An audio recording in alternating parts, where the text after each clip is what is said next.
રાજ્યમાં કાયદાનો ડર નથી રહ્યો. ખુલ્લેઆમ ચોરી, લૂંટફાટ અને દુષ્કર્મ જેવા કિસ્સાઓ માજા મૂકી રહ્યા છે. તો બીજી જ બાજુ ભોળી જનતાના રૂપે લીલા લહેર કરતા અમુક નેતા અને અમુક અધિકારીઓના ભ્રષ્ટાચાર અને કૌભાંડના ખેલ ખુલ્લા પડી રહ્યા છે. નમસ્કાર, વાત વિગતવાર સાથે હું ભગવતી વિશાવડિયા.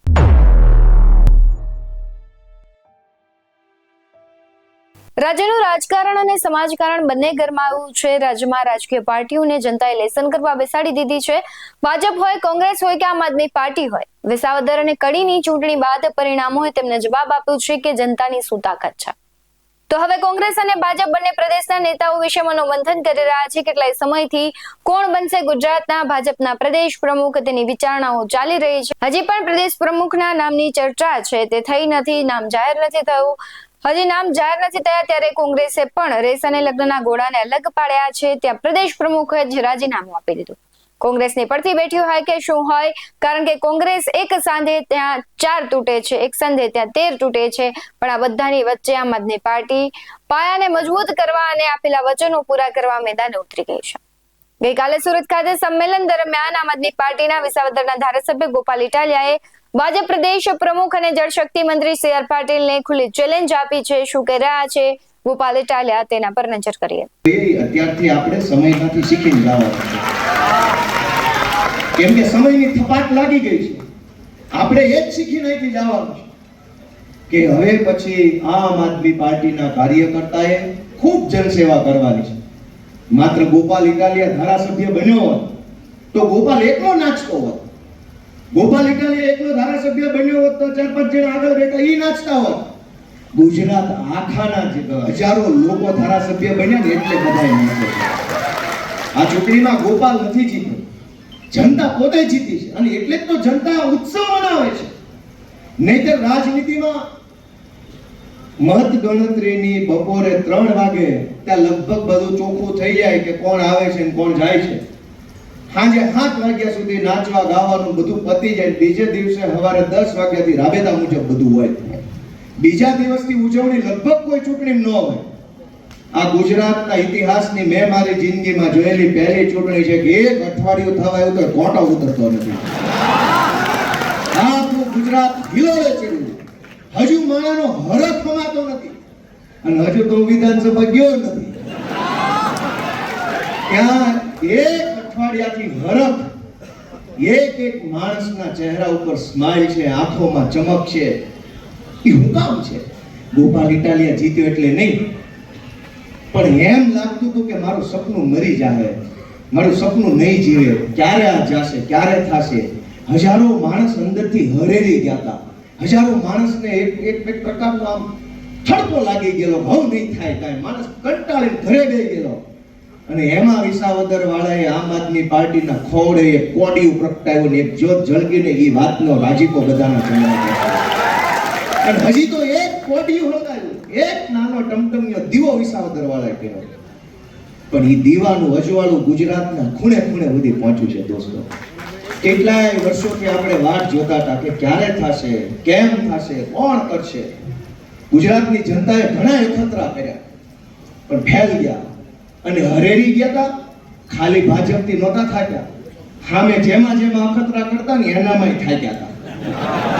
ભાજપને તો ગુજરાત હરાવવા માંગતું હતું. અનેક એવા નેતાઓ આવ્યા, તાકાતથી આમ કરીને ઉભા રહ્યા. ગામને એમ થયું આ હશે. જેવો દાવ લગાવ્યો તો ઘોડો પાણીમાં. કેટલાય એવા પાણીમાં બેહી ગયા જે ગુજરાતની જનતાને આમલી બતાવતા હતા, ક્રાંતિ કરી નાખું, ભગતસિંહનો ચેલો શું, ચેલી શું એવું કરતા. કયા ગોડાઉનમાં ભાજપે પૂર્યા કોઈને ખબર નથી. લોકો ભાજપથી તો થાક્યા હતા, આવા ગદ્દારોથી પણ થાકી ગયા હતા. બે બાજુનો થાક હતો અને આ થાક ઉતર્યો ને એની ખુશી આખા ગુજરાતમાં છે. હવે થાક ઉતર્યો. ગોપાલ ઇટાલિયા તૂટશે નહીં, પણ ગોપાલ ઇટાલિયા ભાજપનો ઘમંડ તોડશે એ વાતની ખુશી આખા ગુજરાતની છે. કે દિવસના ચાળે ચડ્યા હતા, ઉપાડો લીધો તો સી.આર. પાટીલે.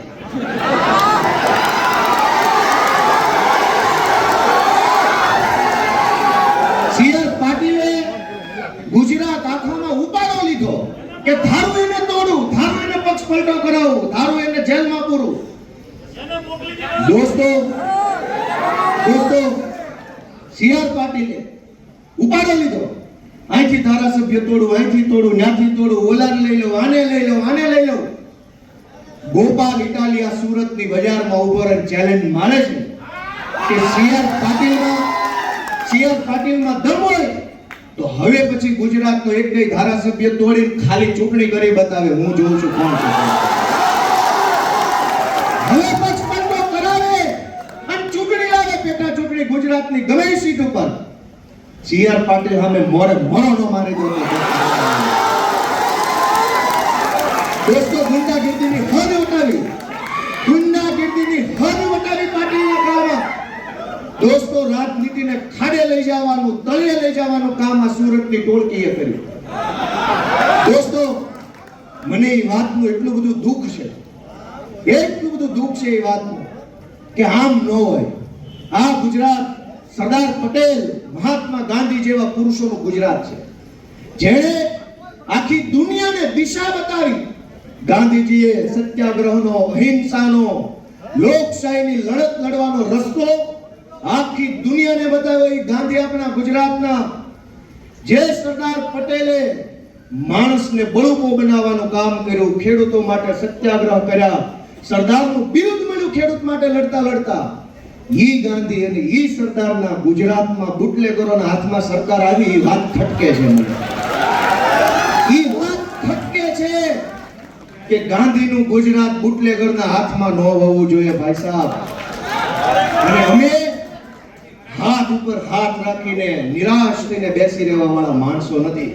અમે સંકલ્પ કર્યો કે કોઈ બોલે કે કોઈ ન બોલે, કોઈ લડે કે કોઈ ન લડે, કોઈને ફરક પડે કે ન પડે, ગોપાલ ઇટાલિયા, આમ આદમી પાર્ટી ઈ લડશે, બોલશે, અવાજ ઉઠાવશે અને બુટલેગરોને હટાવી જનતાનું શાસન લાવશે. જે પ્રમાણે આમ આદમી પાર્ટીના ઉમેશ મકવાણાએ પોતાની પાર્ટી વિરુદ્ધ નારાજગી વ્યક્ત કરી હતી, ત્યારબાદ ઈસુદાન ગઢવીએ તેને સસ્પેન્ડ કર્યા. ત્યારથી જ ચર્ચાઓ થઈ રહી હતી કે 5 પાંડવો હવે નહીં રહે. પણ ગોપાલ ઇટાલિયાએ પણ હવે આ મુદ્દે ચેલેન્જ આપી છે સીઆર પાટીલને, એટલે હવે મામલો વધુ ગરમાવશે. આ બધાની વચ્ચે આમ આદમી પાર્ટીના જ નેતા રાજુ કરપડાએ ભ્રષ્ટાચારનો ખેલ ખુલ્લો પાડ્યો છે. ચુડા તાલુકાના સોંઢા ગામે ભાજપના નેતાઓ ગરીબોના પ્લોટ પડાવી ગયા હોવાના આક્ષેપ કર્યા છે. ગ્રામ પંચાયત દ્વારા સરકારી જમીન નીમ કરી 71 પ્લોટ પડાવવામાં આવ્યા હોય તેવા આક્ષેપો તેમણે કર્યા છે અને ઘરમાં બેસી 47 પ્લોટની હરાજી કરી નાખી, પોતાની રીતે ભાવ નક્કી કર્યા, પાણીના ભાવે પ્લોટની વહેંચણી કર્યાના આક્ષેપો લાગ્યા છે. ગામના સરપંચ ભાજપના તાલુકાના જે પ્રમુખ છે અને તલાટીએ સાથે મળી ઘરવિહોણા લોકોને મફત પ્લોટ આપવાનો હુકમ થયેલો હોવા છતાં પ્લોટ નહીં આપ્યા અને સરપંચે પોતાના પરિવારને 14 પ્લોટ મફતના આપી દીધા. ટોટલ 47 પ્લોટ એક રૂમમાં બેસી સાથે મળી નજીવી કિંમત નક્કી કરી વહેંચી મારવામાં આવ્યા. નિયમોને નેવે મૂકી માત્ર કાગળ પર જ હરાજી બતાવવામાં આવી. એક કરતા વધારે ઘર ધરાવતા લોકો, મોટી ખેતીવાડીની જમીન ધરાવતા, મોટર કાર ધરાવતા લોકોએ પ્લોટ ખરીદી લીધા અને ગરીબ ઘરથી વંચિત ઝૂંપડામાં રહેતા લોકો, જેના માટે તંત્રએ હુકમ કર્યો હતો પરંતુ પંચાયતે પ્લોટ ન ફાળવ્યા. તમામ પ્લોટ ભાજપ સાથે મળેલા લોકોએ નજીવી કિંમત ચૂકવી હરાજીનું નાટક કરી 4 દિવાલની વચ્ચે બેસી ખરીદી લીધા હોવાના આક્ષેપો કર્યા છે. શું રજૂઆત કરી છે ડીડીઓને રાજુ કરપડાએ, તેના પર નજર કરીએ. આજે ચુડા તાલુકાના સોંઠા ગામે જે પ્લોટ વહેંચણીમાં જે ગેરરીતિ થઈ, ભારતીય જનતા પાર્ટીના એક હોદ્દેદારે પોતાના પરિવારને પ્લોટ વહેંચી દીધા. જે ખરેખર એવા 20 લોકો ગામમાં હતા જેને ઘરનું ઘર નથી, એવા લોકોને હુકમ થયેલો હતો કે એ લોકોને ઘરનું ઘર મળવું જોઈએ. ત્યારે પણ નીમ કરવામાં આવે પ્લોટ, ત્યારે આ લોકોને પ્રાયોરિટીના ધોરણેથી ઘરનું ઘર આપવું જોઈએ. આ હુકમ થયેલો હતો, તેમ છતાંય સોંઠા ગામમાં 71 માંથી 14 પ્લોટ માત્ર ને માત્ર એક પરિવારને આપવામાં આવ્યા. બાકીના જે પ્લોટ હતા, ટોટલ એવા 45 પ્લોટ છે જે એક કરતા વધારે ઘર ધરાવતા લોકો છે, એમને પ્લોટ આપવામાં આવ્યા. જેની પાસે 2-5 એકર કરતા વધારે જમીન છે એવા લોકોને પ્લોટ આપી દેવામાં આવ્યા. ક્યાંક ને ક્યાંક જાહેરમાં હરાજી થવાની જગ્યાએ એક રૂમમાં બેસી તલાટી સાથે મળી ગામના જે હોદ્દેદાર, ભારતીય જનતા પાર્ટીના તાલુકાના હોદ્દેદારની ભલામણથી માત્ર એક રૂમમાં બેસી અને જે લોકો એમના મળતિયાઓ હતા એને પ્લોટ પધરાવી દેવામાં આવ્યા છે. આજે આ ગામના લોકો છે, જેમાં દલિત સમાજના છે, માલધારી સમાજના છે, જેમાં કોળી સમાજના છે, જેમાં દેવી પૂજક સમાજના લોકો છે. આ લોકોની ફરિયાદ છે, જેને પોતાને ઘર નથી, ગામમાં પ્લોટ નથી, 1 વીઘો જમીન નથી, ખરેખર મળવા પાત્ર પ્લોટ આ લોકોના હતા. આજે દુઃખ સાથે કહેવું પડે ભારતીય જનતા પાર્ટીના જે મળતિયાઓ છે ગામના સરપંચને સાથે રાખીને પોતાના પરિવારને પ્લોટ પધરાવી દીધા છે, ત્યારે આજે ડીડીઓ સાહેબને રજૂઆત કરવા આવેલા. ડીડીઓ સાહેબે 15 દિવસનો સમય માંગ્યો છે. 15 દિવસમાં કંઈક પરિણામ મળશે. 15 દિવસમાં અમે તપાસ કરાવી લઈશું. આવનાર સમયમાં અગર જો ડીડીઓ સાહેબ પણ એની છત્ર છાયા નીચે આવા ભ્રષ્ટાચારીઓને ઉછેરવાનું કામ કરશે તો આ ઘર વિહોણા લોકો આવનાર સમયમાં ડીડીઓ ઓફિસમાં પોતાના પરિવાર સાથે આવીને રહેણાંક કરશે. 15 દિવસમાં અમે જોઈએ છીએ શું તપાસ થાય છે. જો તપાસમાં ક્યાંક ઠાગા ઠૈયા થાય તો સોંઠા ગામમાં ઘર વિહોણા લોકો ડીડીઓ ઓફિસમાં આવી અને પરિવાર સાથે અહીંયા રહેણાંક કરશે. આભાર. તો બીજી તરફ મહેસાણા દૂધસાગર ડેરીની નિયામક મંડળની બેઠકમાં મારામારીની ઘટના બની હતી. વાઇસ ચેરમેન યોગેશ પટેલે લાફા માર્યાનો આરોપ લગાવ્યો છે, ત્યારે ચેરમેન અશોક ચૌધરી અને ડિરેક્ટર દિલીપ ચૌધરીએ તેમના પર હુમલો કર્યો હોવાનો આરોપ મૂક્યો હતો. આ ઘટના બાદ વાઇસ ચેરમેન યોગેશ પટેલે મહેસાણા બી ડિવિઝન પોલીસ સ્ટેશનમાં ફરિયાદ પણ નોંધાવી હતી અને સમગ્ર વિવાદમાં ચેરમેન અશોક ચૌધરીએ દૂધસાગર ડેરીમાં પ્રેસ કોન્ફરન્સ કરી શું કહી રહ્યા છે તેના પર નજર કરીએ. વહીવટ ઉપર અને એના પાવડર બધા ઉપર એના માટે અમારું નિયામક મંડળ અત્યારે આદરણીય મુખ્યમંત્રીશ્રીને સહકાર મંત્રીને મળવા જઈ રહ્યું છે. બે બાબતની માગણી અમે કરવાના છીએ. પહેલી માગણી કરવાના છીએ કે જે આક્ષેપો થયા છે એની સહકાર વિભાગ દ્વારા સક્ષમ ઓથોરિટી તપાસ કરે અને એની અંદર કોઈ અમે કસૂરવાર હોય તો અમારી સામે પગલાં ભરવામાં આવે અને કસૂરવાર ના હોય તો અમે ક્લીન ચીટ આપવામાં આવે. એક માગણી અમારી આ છે. બીજી માગણી અમારી એ છે સરકારશ્રીને કે ફૂડ એન્ડ ડ્રગ ડિપાર્ટમેન્ટ દ્વારા અમારો જે પાવડર પડ્યો છે એ પાવડરનો તપાસ કરવામાં આવે, એનું સેમ્પલિંગ થાય યોગ્ય જગ્યાએ અને એની અંદર પણ જે પણ સાચું હોય જે સેમ્પલ રિપોર્ટ આવે એ રિપોર્ટ જાહેર કરવામાં આવે. એના કારણે અમૂલ ઉપર ગ્રાહકોનો વિશ્વાસ ટકી રહે એટલા માટે અમે માગણી કરીએ છીએ. રાજ્યમાં ઘણી બધી એવી ઘટનાઓ છે જે રાજકારણ અને સામાજિકરણને કહેવાય છે કે ખૂબ ગરમાવું લાગ્યું છે.